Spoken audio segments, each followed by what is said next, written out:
to Charmed Life, a radio show discussing spirituality, magic, and the unconditional love of the universe. Thanks for tuning in.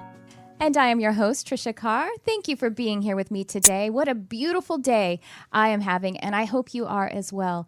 I send you so much love and so much appreciation for joining me on this broadcast, this podcast, or this YouTube channel, however you are joining us. And you can join us in all those different ways. You can also watch on a broadcast window right on my website. Yes, I'm so excited about that. It's not that big of a deal, I guess, but for some reason it excites me very much. My website is triciacarcharm.com. And if you go to podcast and media, that's a place where you can find us live. And also the current episode will be right there displayed. And what else? Well, I have a really awesome project that I have been introducing to you guys, and that is the 2019 Intuitive Intensive that I am collaborating with my amazing luminous friend, Crystal Ann Compton, who is a spiritual teacher and intuitive channel. Do go check out the 2019 Intuitive Intensive. It is a 12-week program, 8 weeks of comprehensive, immersive education, and then 4 weeks of group coaching, a beautiful community. We actually have an early bird price ending today, so if you're listening live, go check it out, learn.lightworkerslab.com/2019II for Intuitive Intensive. Go check it out, register. We start in March. And I also want to mention I would love it if you guys would like, subscribe, share, comment, any way that you want to engage in this program. If you like it, then like it. And also check out my services on my website.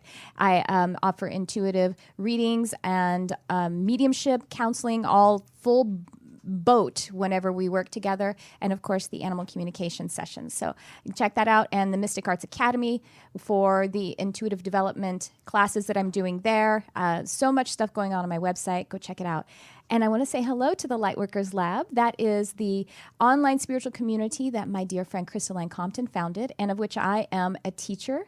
And I'm there live every single Wednesday, and we do broadcast live right into the Lightworkers Lab. So that's why I'm saying hello to my lab family. It is a beautiful place to be able to express your spirituality. It's a wonderful resource for all kinds of education. And so go check it out. It's on Facebook as a group, the Lightworkers Lab.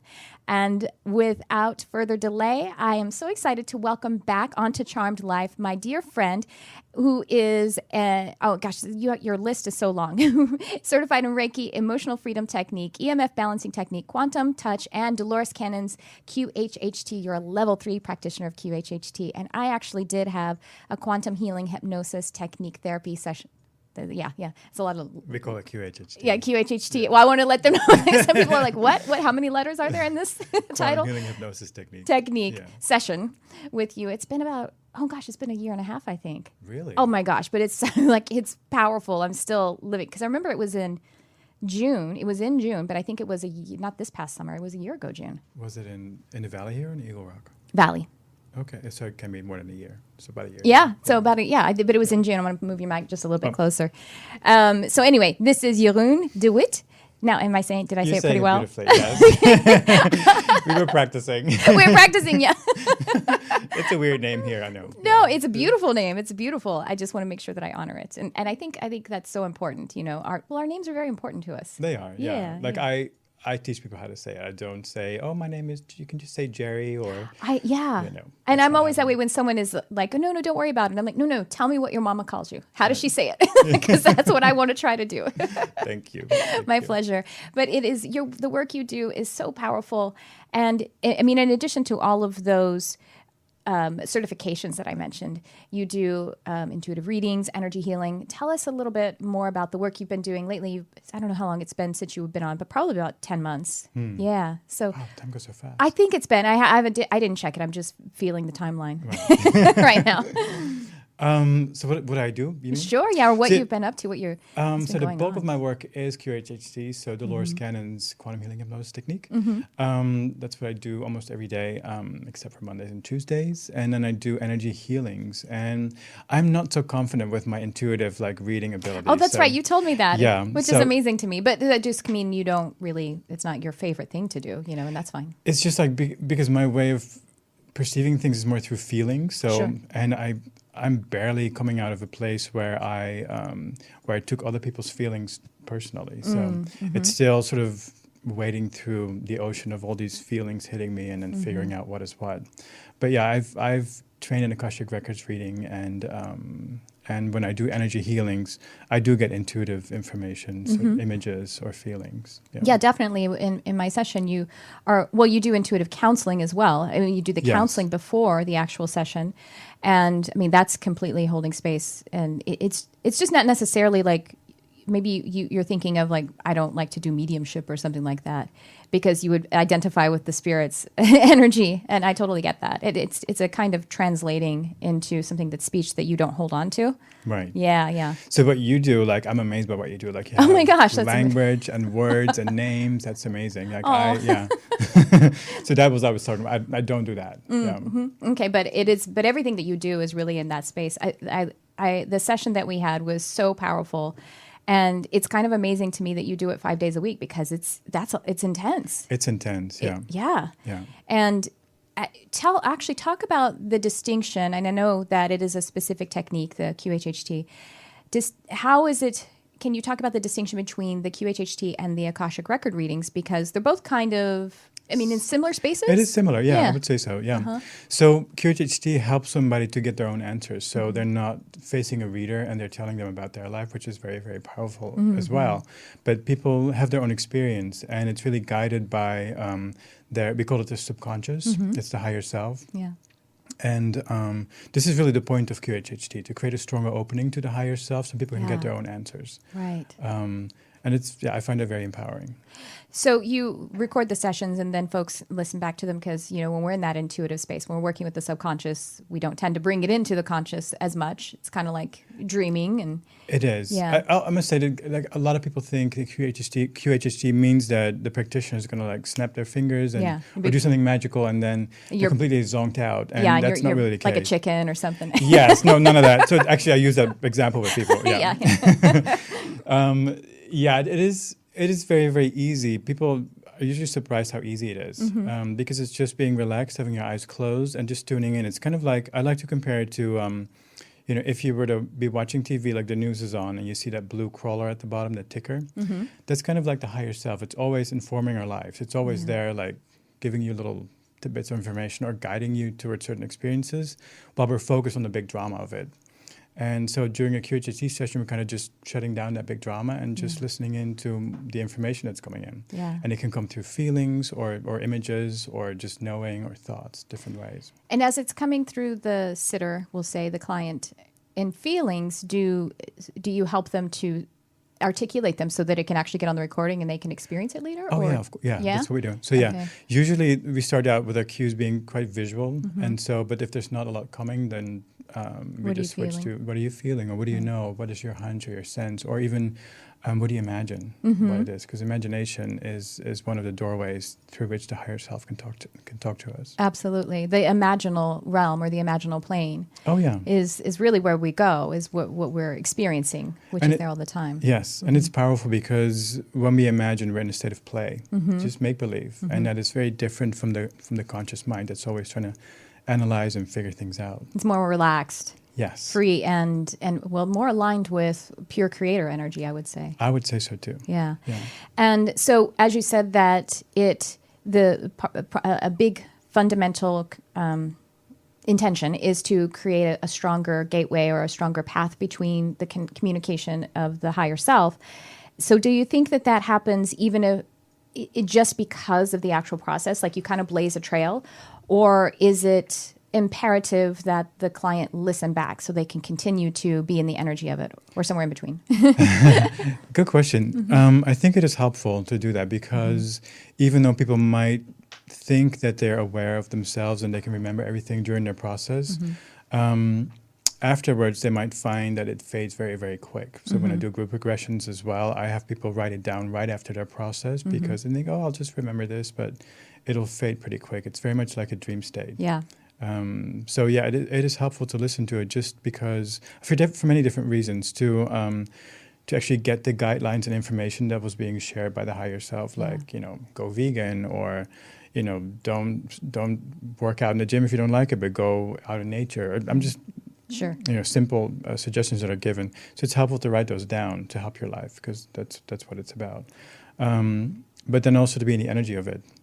That's also important. So it's more of a a process where the energy percolates through you rather than for the conscious mind to make all the pieces of the puzzle fit or to make it make sense. It's more of an experience. And I noticed this when I had clients come to me after their session and they said, oh, since the session, my chronic backache cleared, or, my life changed completely, or my demeanor completely changed. Without it being, something that they wanted to address during their process, or it wasn't made aware. We weren't made aware of it during this process. So it's more of a place where the higher self comes in and kind of shifts things around or releases stuff that is no longer serving you, and then give you a little upgrade. Wow. So is it the kind of thing that I know I personally, I like to get a good reading at least once per year, you know what I mean? Right. And maybe something else like astrological or numerological chart readings as well. Like I kind of like to get that maintenance once per year. Would this be something that might be well served for some people to do about once per year, or maybe more or less than that? Yes. Once per year is good. Yeah. It can be quite... what's the word? It can really shift things around. So I usually tell people if they want to do this again to give it at least 3 months, to come back after 3 months. But yeah, like an annual checkup, people do that. Yeah, it's very, very helpful. It is kind of a peek underneath the hood of your life to get the metaphysical backstory to what's going on. Wow. Yeah. I got to say, for you folks, now, this is something that you do locally in Los Angeles. Yes. Yeah. And because it's really involved, I would say. But what's really important about something like this is that you trust the person, because you're in there holding the hand of my psyche, Right. That's a fragile, vulnerable place. Yeah. And so, I just want to honor you, because you were more than a caretaker for me when that's why you're here on this show a few times, which is an honor to me. But that's really amazing, and I just really appreciate it so much. I felt very, really nourished and really nurtured in that experience. So I thank you for that. Thank you. It is something that I help others to open up to as well. Yeah. Because what I'm seeing in my sessions, the people that I meet, is that our life moves according to a certain pattern, that usually we have sort of diminishing experiences as we grow up. Yes. And then there is sort of a breakdown or a spiritual awakening or a revelation or a bump up in experience in consciousness. And then we're going to use all of that experience that we've gathered and embrace who we are. That's what I support people in. Oh, I love it. And this is what I've been able to do in my own life. I'm 47 years old right now, and I've been on this path since 1999. It started with lots of self-help. Yeah. Having an emotional, spiritual crisis and propelling me forward into healing myself first. Yeah. Discovering the empowerment and the beauty of it, and in turn wanting to do that for other people. Yes. And then finding out about my own purpose and getting wildly more specific throughout the years. I when I teach my students, meditation or just intuitive ability development, I talk about the workshop. And I liken the workshop is basically your devotional practice is usually what I'm referring to the workshop. Daily, you have your meditation, your prayer, whatever it is that is you making contact with your inner being and with the universe or source energy. You need to make that contact every day. And as a very sensitive person, I think that is really, really important, right? Because we need to know what we feel like in order to disidentify from others. Right. Yes, exactly. From others, that we would pick up the information. And so I think that's what it just reminded me of that is the workshop. I say in our workshop, the reason we are in our workshop every day, if we have upon our hearts to be a helper, a healer, a guide, is that everything we do with others, we must do for ourselves first, which is basically the golden rule. Love others as you love yourself. Right. And so you did your healing journey so you could, that was your workshop. In order to be able to begin to be a little bit further down the path to hold space for someone else to step forward in their own. Right. Yes. Yeah, I think it's really important for people that work with other people to have made an amount of self-inquiry and to know how to navigate your inner world, because I imagine, because I can only say from my perspective, it will give you ease and access to another person's motives. And it's easy to see when I talk to people, many different kinds of people presenting very, very differently. But I know that the motivators behind it are pure. Like even if people express in ways that we would deem, like negative, I know that it's just because they're doing the best that they can. Absolutely, yes, and right. it's because of their upbringing and the access they have to their own personal light or their own authenticity. That's the level to which they can express the same thing. Personal light is that makes me think of how in the session with a QHHT session, and I said, is it the very act of blazing a trail, basically? And what I believe probably happens as well is that you bring in more of your own soul light. It actually integrates into the fullness of your experience. So it just the event itself, you walk out of that session a changed person because you've welcomed in more of your own soul light. Yeah, that's a beautiful way of explaining it. Exactly. Well, I actually am borrowing the word soul light and welcoming in more of your soul light from Steve Nobel, who was on my show. I probably others speak of it that way, but I that's just how had a session with him last week. No way. Yes. Oh, you did? Yes. Oh, that's right, because I mentioned him. That's so funny. Yeah. It's not like I mention him every show. That's funny. But well, I guess we kind of, how was that? It was amazing. Soul matrix healing is what it's called. Yeah. Oh, isn't it really great? All of the work that you do, like you go through, and I actually did two. I don't know if you're going to do a second one, but he says that it's often good to do two to really get through. But you go through and you clearing some contracts, and I mean, it was really amazing. So much clearing. Yeah. Yeah. It's probably time for me to do another one here with him. Right. So, that does happen during sessions because it's kind of like, just like you said, that's where you connect with. And so it starts to sort of go through your personal experience and clean house. Yeah. And exactly. create more space. So talk about the group regressions. That sounds really cool. Like you're walking folks through it and, what is that like? They are such favorite places in my life right now. Because so much light. Everybody's joining their love and their light together. Yeah. Yeah, and there's so many different experiences all together. Sometimes they become platforms for people to embrace more of their own authenticity because they're realizing that they're not the only people in life that have like experiences that surpass the 3D experience, like talking to guides or spirits or even being abducted by aliens or just being more intuitively aware. And so it's so much fun to see people like their light go on. Right. And this is done, we have a regression experience. Everybody goes through their own experience and we share. And that gets the discussion going. And it's very, very joyful. I just did one in a private residence last week with a group of 14 women, and it was just amazing. Wow. Yeah. Oh, I can just imagine. I'll have to do that sometime. I'm thinking also, like you said, that people, they're not the only ones who have the non-ordinary experiences. Right. And possibly also they realize, oh, wait, that was like what you just experienced, like what you're describing, that's talking to your guides. Oh, well, that happens to me all the time. Thank you. Yes. They don't realize they already are having those experiences and they don't realize that the subtlety of their beautiful nature is actually, that's the demonstration of the big things that we speak of. That's already happening, yes. Because there's no mythology for it in our culture, or in our, in our TV or in the news or whatever's going on around it. There's none of it. Our 3D experience here right now, the common denominator is about thinking that we are physical beings having physical experiences with emotions and thoughts, and that's about it. It's very nihilistic, and that means that really the only way to feel accomplished or to advance or evolve is to get more stuff. If it's all materially oriented, then and then what? Then you have the stuff and then you die. Right. So that's really limiting isn't even the best way to describe it. It's dissonant with who we truly are. We're way more spirit, way more non-physical than we are physical. Yeah, we're spiritual beings having a human experience. And so when people get together and realize those things about themselves, that's empowering because then they can embrace that part of their nature. I just felt I felt your heart expand so much as you were reliving that with the 14 women, and it just felt so amazing.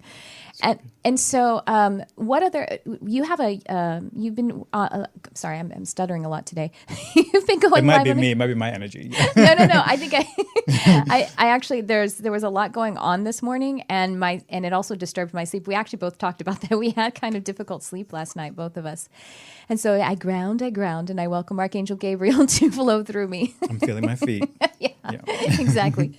So, but what I was going to say is that. Now I've forgotten. I'm sorry. This happens to me all the time. No. By interrupting you. Yes. No, you didn't. I interrupted me. We were talking about group sessions and then... Well, let's just move on then. Yeah. Oh, I know Instagram. Are you going live on Instagram so that folks can actually get to know? So how else are you out there? So because you just are so much love. So much love exudes from you. And I actually found a YouTube video of yours before I booked with you. I think they had probably posted their session. So maybe that's why you don't know. It's funny. Drop the I can hear you. Yeah. Are you on? So is Instagram Live? Are you doing Instagram Lives or? No, I should be doing more of that, but don't shit all over yourself. Thank you. I haven't figured out how to create time for it. Like I do sessions 5 times a week, and then aside from that, I just want to like flounce about and be in nature and be with my cat, be with my partner, my roommate, and just not do any of that. Flouncing is a really good life purpose. Flounce about, yes. We all need more flouncing. Yeah. But you also have been, I know I saw that you were teaching recently in Los Angeles. And so what are you teaching folks about how to be in contact with their higher self? What kind of work are you doing around that? Was I teaching? It must have been like a group regression. No? Maybe. Oh, okay. Yeah, it was at Den Meditation. Oh, yeah. So these are the group regressions. Yes, it's a group regression. Okay, great. And then I teach a meditation. We've talked about this in another episode. Probably, yeah. Yeah, I work with a dragon council, healing beings that can be of great help and, bumping up your life into more authenticity. You mean dragons, etheric dragons, right? Yes. Yeah, angelic dragons. We talked about that. I remember when I mentioned to you in my session, you're like, I connect with dragons too. Oh, that was with you. Yes, yes. I'm getting so many people that connect with dragons. Amazing. I love it. Yeah. I just had a client yesterday, actually, where they came in. Yeah. So I teach that meditation as well. That's amazing. Well, what's really cool. Have you had clients when, there's a dragon around and then you explain to them that dragons are real. They're real, like, spiritual beings. Oh, yeah. And they'll be like, what? I had no idea. I just thought that I imagined them all the time. Right. And I have a dragon tattoo and I don't even know why. And yeah, let's talk about dragons. What do you want to know? Yeah, well, what do you tell us in your words? What are dragons? And, how are they, by the way, a lot of folks I've been asked also, are dragons like the reptilians? No, they're not. No, they have nothing to do with them. The lizard aspect of it is just sort of coincidental, So yeah, how do you experience dragons? So my experiencing is I use them in meditation every day, and there's different ones for different qualities. And so I use one particular one for my work. It's the gold dragon. It helps. Fortify your psychic body, and it's like a tweak on your energy anatomy. I went to a psychic, and I hadn't told her that I work with dragons, and so she said, "Oh, something's going on. I see these dragon beings," and I was asking her, "How does it work when I work with them? What does it look like to you?" And she said, "Oh, it is like a tweak on your energy system. It makes it run more efficiently." Yeah. So my experience of them is more of a feeling. I don't really see them anymore. When I first started studying them, meditating with them, I would see images, but now it's more of a feeling. Mm-hmm.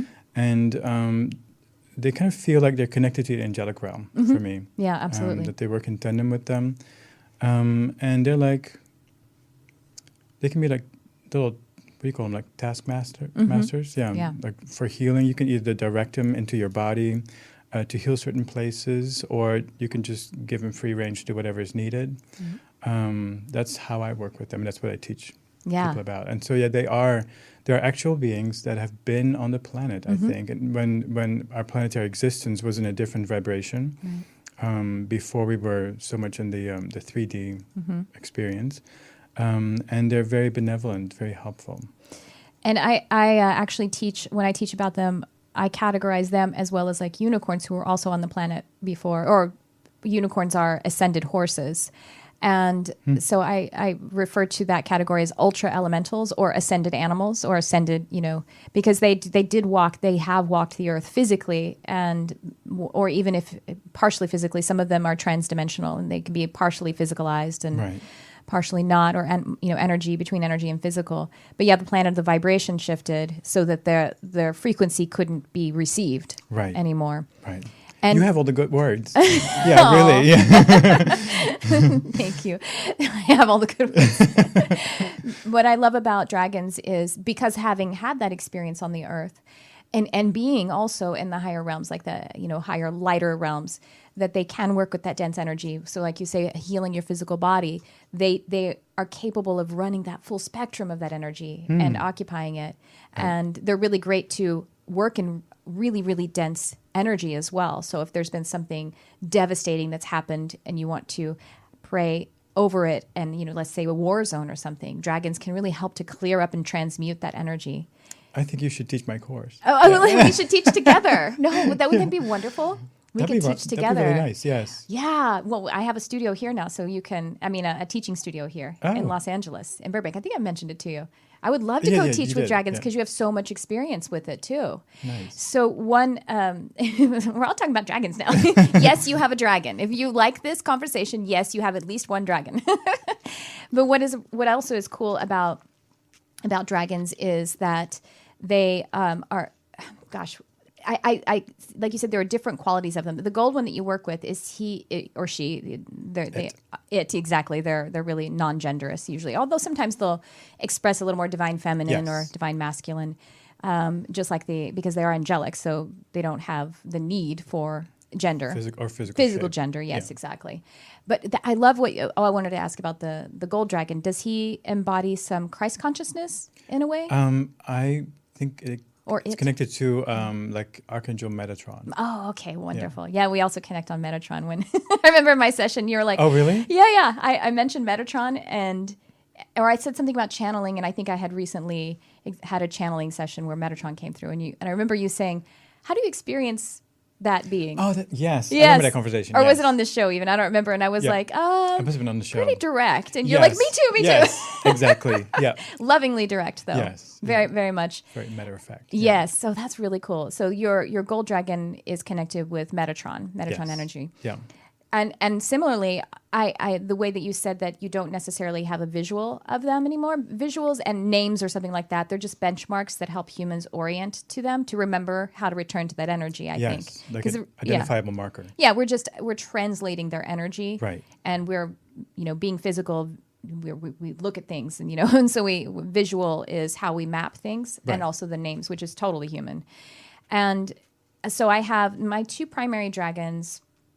One of them has actually been with me since I was a kid. And what was interesting was when I met him, he has more of a masculine energy. When I met him, and I should say, his energy feels a lot like Sandalphon, by the way. So that's kind of cool. What? Sandalphon, Archangel Sandalphon. I've never heard that name. Oh, you would love Sandalphon so much. Sandalphon is actually considered like the brother archangel to Metatron. Oh. You know how Metatron is supposed to have also walked the earth and been the prophet Elijah? Is that right? No, the prophet Enoch. I don't know. Enoch, I know, yeah. The prophet Enoch. Sandalphon was considered to be the prophet Elijah. Okay. And I'm teaching a whole course right now on archangels and the universal laws. But Sandalphon is very gentle, but also very distinctive and really. His energy reminds me of a gigantic tree that is in the earth and also stretching to the heavens, and so very gentle, but very. Also powerful. He's the archangel who we know to kind of oversee prayer as well as song and music, and so like vibration. And in the class that I taught, I understood him to actually kind of oversee, like Metatron is considered to be related to the Merkaba energy. Mm-hmm. So is Sandalphon, and I think that's why this is what we pick up about them. Sandalphon, but like in a slightly different aspect of it. Elijah, the prophet Elijah, was taken up into a chariot of fire, which sounds like the Merkaba, the Merkaba energy. Right. And so I think that's why when Elijah ascended in that way, or when he was experienced as such, then that's when they became aware of that energy that we now call Sandalphon. Oh. So never knew. I'm on a thing. So my dragon, his energy feels a lot like Sandalphon, and I'm actually understanding that maybe that is his deal. So when I first met him, as in the last 5 years or something like that, and I was connecting with him for a while and got a name for him and everything, and then he reminded, his energy is very gentle and almost like shy, not in a frightened way at all, but like just so gentle and hangs very back a bit. Yeah, well, yeah, he's there, and he's not in your face, and he's just there holding beautiful space for me, but at the same time, like, can really transmute energy. And then he reminded me after connecting with him for a few months of a recurring nightmare that I had as a kid. Oh. And that it was him. The dream was a dragon who was really short and looked like a cartoon peeking around a corner, like giggling at me. And because I was like conditioned by Disney and all other kinds of cartoons that dragons are scary. Bad and fearful, right. Yeah, and he was like, that was me, and his energy was still very similar, very gentle, and like trying to meet me where I am. Right. And and then a few months later I met another, and so he really has a lot of earth qualities and then some water qualities as well. And my moon, my astrological moon, is Capricorn. So I think that's part of the reason why that's part of how he actually shows up in my experience. So that's one of my dragons, and I actually did give him a name that helps me. But along the lines, that's how I experience a lot of elementals too. Is I don't necessarily get a visual of them; it's a profound feeling. Right. Yeah. Same for me. Yeah. I'm still sort of trying to navigate that. I do feel these dragons when I work with them, when I focus in on them, but I'm not always aware if they're around me when I'm just doing my work. I'm just morely focused in, when I'm working with somebody else, what's going on for them. Yes, absolutely. That's a lot of time how it is in sessions for me too. Sometimes it's what I call like intuitive. So the information is just coming down through the portals of the higher chakras, and then sometimes I actually experience a specific guide, whether it's a former human or and I think that is there so that they can form that relationship themselves and know that they could continue to speak with that particular being. So do you have clients who have already, like I said, who are like, wait, dragons are real? Like, do you remember an experience like that? Well, in the meditations that I teach, sometimes it is sort of a hurdle that conditioning is so strong. Yeah. Like dragons, oh my God. And then especially when you work with the black dragon, there's a black dragon, which is super gentle. And it is the one divine feminine. Black is divine feminine. Oh, it is? Yeah, generally speaking. Well, think of the yin yang. White is the yin, and black is the yang. And yin is more like masculine, and yang is more feminine. Did I say it right? No, yin is more feminine, yang is more masculine. Oh, okay. But the earth, the earth energy, Gaia energy, is like black or green or blue or anything like that. But that black is feminine. It holds everything. It's very nurturing. Fertile. It's like the womb. Mm-hmm. Yeah. Sorry, go ahead. So especially when I call on the black dragon, people go like, oh, what is that? Is that evil? No, it's very, very gentle, very soothing. It's one of my favorite dragons to work with, and it's actually the dragon that helps with ego death and transformation. And it's very, very gentle, just holding space. It's like a womb. It's like mother. Yeah, that's amazing. Yeah. And just think about that. If we look at our recent history of conditioning and how we got quite imbalanced in having too much masculine. I don't want to say divine masculine, but patriarchy. No. Patriarchy and aggression and assertiveness to the point of flaw. Yeah. And so then we are conditioned to be afraid of something that would be representative of the profoundly passive, like the color black. Right. Crazy. Yeah. There's a fear and a judgment and conditioning around that for sure. I've experienced it in my own life. Yeah. Wow. And we know that the color black is grounding. Do you feel yourself wearing black sometimes when you need to kind of, or maybe you haven't noticed? No, I don't. No. It's just like, what do I feel like? What colors? Yeah. Yeah. But I don't know the purpose of it. Well, today is it like that for you? Yeah. I mean, if I pay attention to it, usually it's interesting. I'll kind of clear my mind, and I'll do it for my clients. When I'm going to go and before the session, I'll say, I'll just feel into the colors that would best serve them. And then when I show up, it turns out, I wore a gold sweater and they need some solar plexus healing. So, things like that have happened a lot. That makes total sense. I haven't made that connection at all. Yeah. Or if it's just for myself, like today, I really did need some grounding, but then I spruced it up with this guy to remind me that I'm also very connected. To weigh you down. Yeah. And you're wearing a grounding color too, the red and black. And we both slept poorly. This one. Ooh, what is that? Hematite for grounding. Oh, I love it. Yeah. That's great. Yeah. So, so then you teach dragon meditations is what you're saying. Uh-huh. Yeah. And how long have you been working with dragons? Since 1997. So you said you've been on the path about since 99. That's when you went through healing. But 97, you connected with Yes, dragons. that was an inaccurate number. I had my spiritual awakening. It's a beautiful word for a very nightmarish period in my life. That's a euphemism.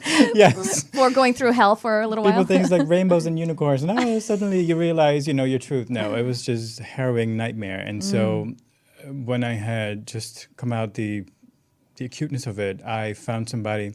I knew at the time that I didn't want to go like into psychiatry and medication, all that stuff, even though I was feeling very, very gnarly. But I found lots of holistic healers, and one of them was a woman who, as a child, was visited by Tibetan monks in spirit, and they taught her about the dragons. And so, that's how she, and she just ran with it, and she's very inquisitive, and I would be sitting with her, and she'd tell these anecdotes of things that she's done. It's just crazy stuff. Oh, that's amazing. Was your spiritual awakening, as we call it, was it maybe Kundalini kind of, where you have that, profound opening of all of your energy centers at one time? Or? Oh, yeah. I mean, Were you suddenly like open to other realms and you didn't know what to do with it? Because what I learned later is that I had shut down my circuitry to protect myself from going insane, being in this world. Yeah. And so that all came online all at once when I was 26. Wow. And I was like, what the fuck is happening? Right. I just thought, I can't live like this. There was so much going on, and it knocked me out of my body. And so since then, I've been reincarnating. Into the physical realm, like layer by layer. First, the basic energetic part of me, and then the feelings was a very hard one on a long journey, and then more subtle parts of myself. And I'm still doing that. And this is what I do now for others as well. I help them to embrace parts of themselves because I've walked that journey to an extent, and so I carry medicine now to help other people do the same thing. And I want them to do that for others in their own way because. Yes. We all do this in a very unique way, and the information that we pick up is valuable because it's our own healing tone that we can broadcast and inspire other people to do the same thing. I think that's fascinating the way you just explained that you have been reincarnating in this life. Yes. for about 20 years. Yeah, I was layer by out. layer. Yeah. Wow. Yeah. That's beautiful. I have another friend who experienced an opening, her spiritual opening in that way too. Essentially, she says like her third eye popped wide open, but she was still really needing to work on root chakra. Right. And I'm not telling her story out of class. She's actually talked about it on my show and speaks about it. And so since she was still in her base foundation or her base vibration, fearful. She would see the fearful things. Yes, right. Exactly. Yeah. Those layers of the non-physical. Right. And like you, she was like, properly could have been checked in, clinically speaking. Right. That was where she was, but she just did everything she could to not leave her family at home while she went and took care of it that way. So she had spiritual emergency. And by the way, do you know that there's a spiritual emergency hotline that people can call? No, and I was just going to say, because this is so important for people to know, because from our society, you wouldn't know these things. You would think, I'm just going crazy, or people would think you're going crazy, so we're going to lock you up and shoot you full of meds. But I didn't know that. What is it, and where can people reach it? I don't know. You'd have to Google it, but it's very Googleable. I have Googled it before. Just spiritual emergency hotline. Oh, Tony, maybe he can look it up. Thanks. And Tony, we have Tony Sweet, by the way, producing the show today. Hello. And so you can just find it, and that's really helpful because, I actually, one time when I was coming home from doing the show, and I was getting gas, and there was a man who was approaching me, and he was, apparently it was clear that he was like a homeless person by, being disheveled and everything. And he was approaching me, but I could tell, or I could feel, he has something to tell you. And I could feel it was like he has a message or something. And he wasn't threatening. I didn't feel threat from him at all. I did actually, as I had the door open and I put this arm in front of me just so I didn't connect to his energy too much, And I just like stopped and he paused and he was kind of mumbling, he was nonsensically mumbling. But then he did say, and your brother David wants to tell you he's okay. Wow. This is a person who is actually like a stepbrother to me who passed away just about 2 years prior to that. Very young. He was only about 50 years old. And right. He had, unfortunately, he had like a brain cancer. And I saw him right before he passed, and I hadn't seen him for 20 years prior to that. So he gave me an accurate reading. Right. And I said, what was that? Who? And he said, your brother David. He says he's okay.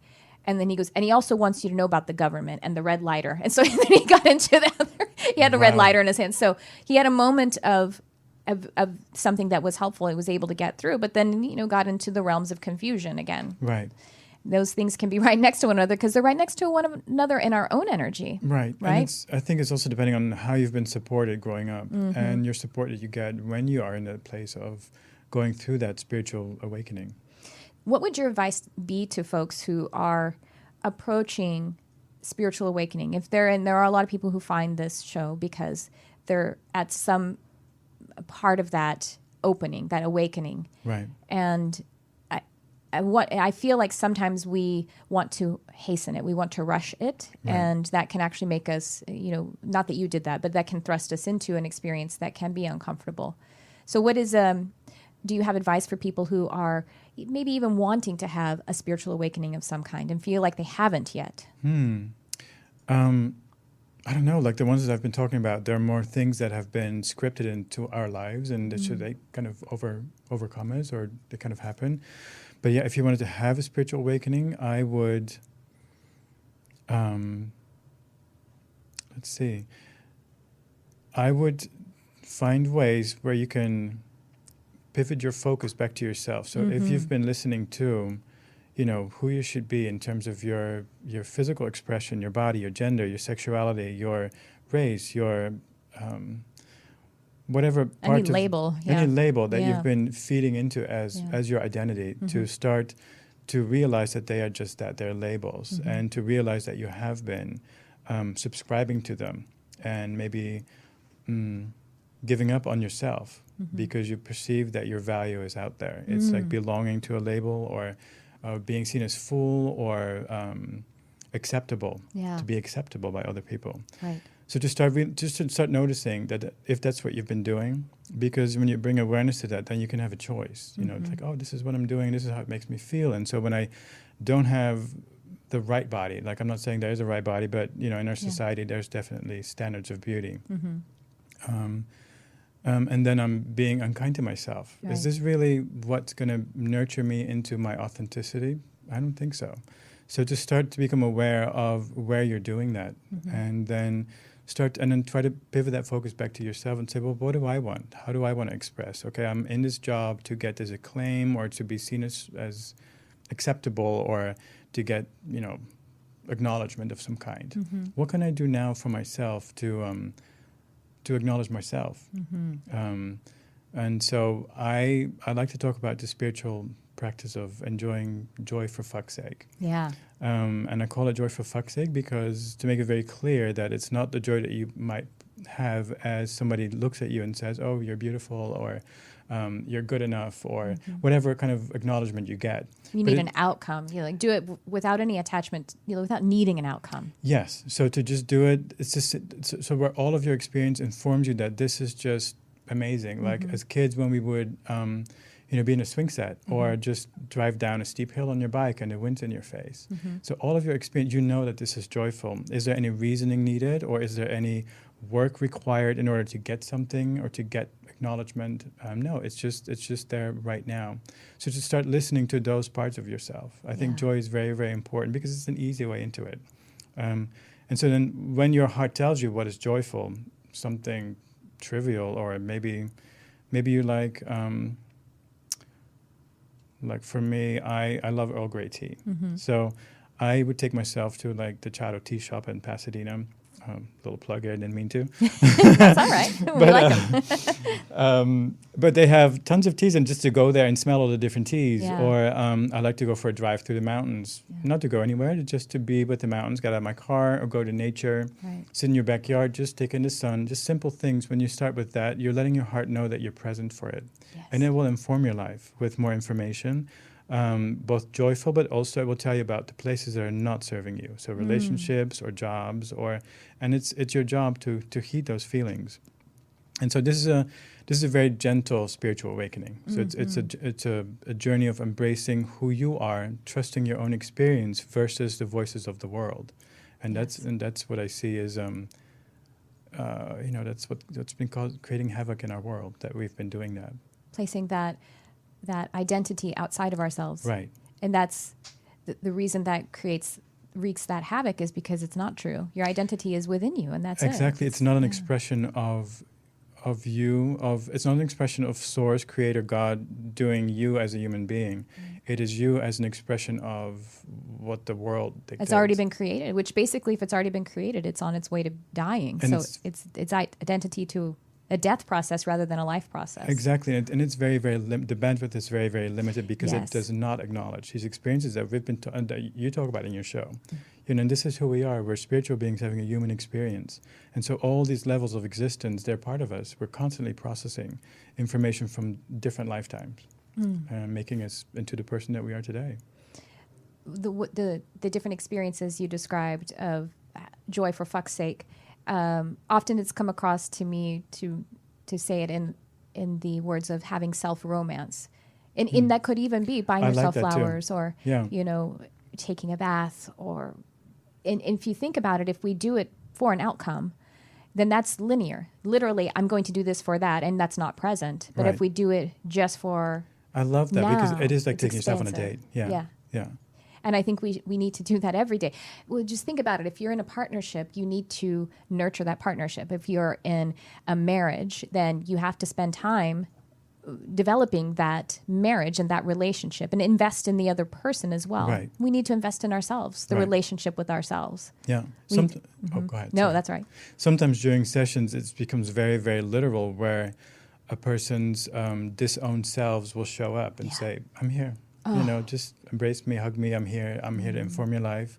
It's it's inner child healing, but this happens during sessions as well, where we don't go into past lives. It's just like those parts of themselves show up, and to be remembered, to be reintegrated into the whole. And even inner mother and inner father. Oh, that happens as well. Yes. Yeah. So that needs to be accessed in order to do that. Yeah. Oh gosh. Yeah. And so with QHHT, there is the experiencing past lives or even parallel and future lives. I know the one that I had, it seemed like I was in Lemuria or something, which it didn't feel like past. It just felt like being, it really did feel that way. And so that can be, tell folks, and I actually do a lot of, when I need to, a few times, probably a year, I will do a regression of some kind just in myself. It's something you can do on your own. And I just set the intention to see some sort of life that will help to inform me. You, right. Yeah, about whatever I need at that time. And it's really helpful to get that objective experience, yet connect to it and the feeling state. So tell people how that kind of work, like what is the power of that? How would you describe that? So I would describe it as there are no past lives. So that's just a name Everything's that we happening. have. Yeah. So what we've gathered so far is that there's no time outside of the physical 3D experience. So how I sort of the model that I use for this work is that our soul, as a more or less individuated part of Source, of Creator, of God, decides to encounter itself in these different experiences to learn, like, who am I in these experiences. And so it decides to split off into different lifetimes all at once. They're all happening now. So my human mind, this is where it goes, like, okay, you're just fucking with me. But we don't have to pay attention to it all the time because it gets like, what? Right. Yeah. And so what we do during these processes, we're checking into different resources that our soul is having somewhere else, like a different expression of it, and to connect with the resources that are there. Maybe there's an enhanced sense of empowerment, or there are patterns of loneliness that need to be dealt with or brought up in the self right now to be released. It can be for different reasons, but that's what I think we're doing. We're tapping into different resources of our soul in this work. And so when I say there's no past lives, because it's all happening right now, so yes, past lives, parallel lives, future lives, lives on different planets, as aliens, what people call aliens. That's all places where we can go. We exist on many, many different dimensions. Right, absolutely. And it seems to me in the process, I remember we went to the other life, and then we went to the subconscious, which is really just the hub of all of that's going on. Yes. The higher self. It's all going on. And so it's like we broke through the linear construct or the confinement of this life by experiencing another life, and then we were able to bust. And we went into the life between life as well before I actually made this life. Yeah. And then we just kind of stayed in that place where the hub is of all of it. The hub, the big head. Yeah. Yeah. Yeah, exactly. Well, oh my gosh, I think we are out of time. I feel like we got 1 minute. All right then. Wow. We should do sometimes. We should talk about this forever. Yeah. We could do it without microphones in front of us. So tell folks how they can get in touch with you and anything else that you would like to share as we end of this broadcast today. All right. So if you would like to do a regression or experience a group regression, you can contact me. And the best way to contact me is on Instagram. It's my first name. It's Jeroen. And then my affirmation is love. That's how you can find me on Instagram. That's the best way to contact me.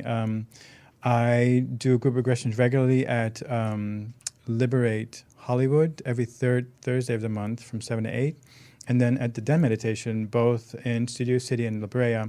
The very next one is coming up on March 8th. Cool. I think it's a Friday, but I'm doing them every 2 months. Oh, that's so cool. I didn't realize you were doing those regularly. That's awesome. Yeah. Are there, and online, you have your website, but you're not offering any online or remote services at this time? Not at this time, no. Okay, great. No, it's wonderful to be done in person. Yeah, great. Well, we'll have to do more things in person too. So those of you who are in Los Angeles or Southern California, even if you are a 3-hour drive, it is really worth it to come and find Jeroen. And also, I really want to invite you to co-teach or something like that at my new teaching studio. Let's talk about it. Let's talk about it. All right, great. Well, I think that'll do it for this episode. Just a reminder, my website is triciacarcharm.com and check out the 2019 Intuitive Intensive. And I will see you all next time. Thanks for tuning in. I love you, whoever you are.